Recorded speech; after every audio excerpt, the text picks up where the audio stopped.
Bonjour à tous. Nous allons donc dans cette vidéo compter le nombre de molécules et d'atomes de chaque sorte qui composent les substances suivantes. Alors ici, nous avons comme substance NH4C2H3O2.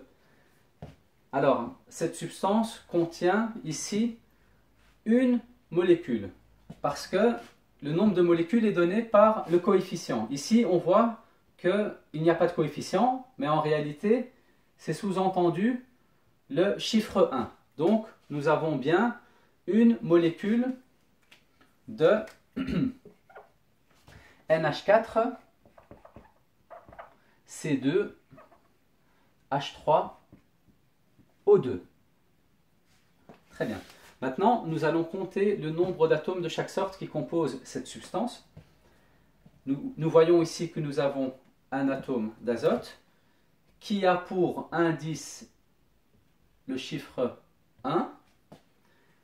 Donc on fait 1 fois 1, donc l'indice fois le coefficient, 1 fois 1, ça fait un atome d'azote. Un atome de N.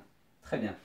Maintenant, pour l'hydrogène, nous voyons que nous avons 4 comme indice. Donc on fait l'indice fois le coefficient. Ça nous donne bien 4 atomes d'hydrogène. Ensuite, nous avons le carbone. Donc ici, on a un indice de 2. Donc c'est 2 fois le coefficient, donc 2 fois 1. Nous avons donc bien 2 atomes de carbone. Alors attention ici, nous voyons que nous avons encore de l'hydrogène avec un indice de 3. Donc on prend l'indice, on le multiplie au coefficient, donc ça fait 3 fois 1, ça fait 3 atomes d'hydrogène que l'on va ici additionner au nombre d'hydrogène total. Donc on n'en a plus 4 ici, on en a bien 4 plus 3, donc ça nous fait 7. Donc au total, dans cette substance, nous avons 7 atomes d'hydrogène.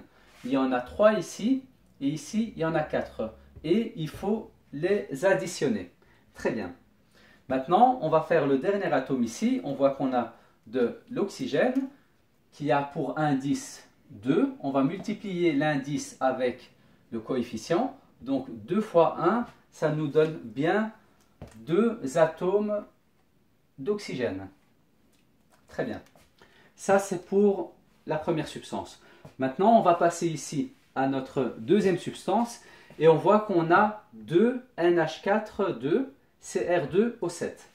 Alors, pour le nombre de molécules nous est donné par la valeur du coefficient. Donc ici, on a bien 2 molécules de NH4, 2 Cr2O7. Très bien. Maintenant, ici, on va compter le nombre d'atomes d'azote. On voit qu'il n'a pas d'indice, mais quand il n'y a rien, c'est-à-dire que c'est sous-entendu, il a 1 comme indice. On va multiplier l'indice à l'extérieur de la parenthèse avec celui qui est à l'intérieur de la parenthèse. Ça nous fait 2 fois 1. Ensuite, ça nous fait donc 2, et ensuite on va encore multiplier avec le coefficient.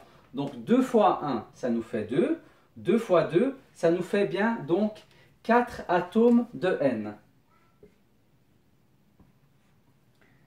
Maintenant, on va compter le nombre d'hydrogène. On voit qu'il a comme indice 4, mais on a aussi un indice à l'extérieur de la parenthèse, donc on va multiplier l'indice à l'extérieur de la parenthèse avec celui qui est à l'intérieur de la parenthèse, donc ça nous fait 2 fois 4, ça nous fait 8, et ensuite on va encore le multiplier avec le coefficient, donc 8 fois 2, ça nous fait 16. On a donc 16 atomes d'hydrogène.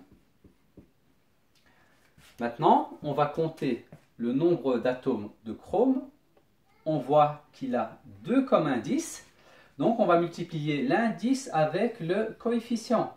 2 fois 2, ça nous donne bien 4 atomes de Cr. Et pour terminer, on voit qu'on a un atome d'oxygène dont l'indice est 7. Donc, on va multiplier l'indice avec le coefficient. Donc, ça nous fait 7 fois 2. Ça nous fait donc bien 14 atomes d'oxygène.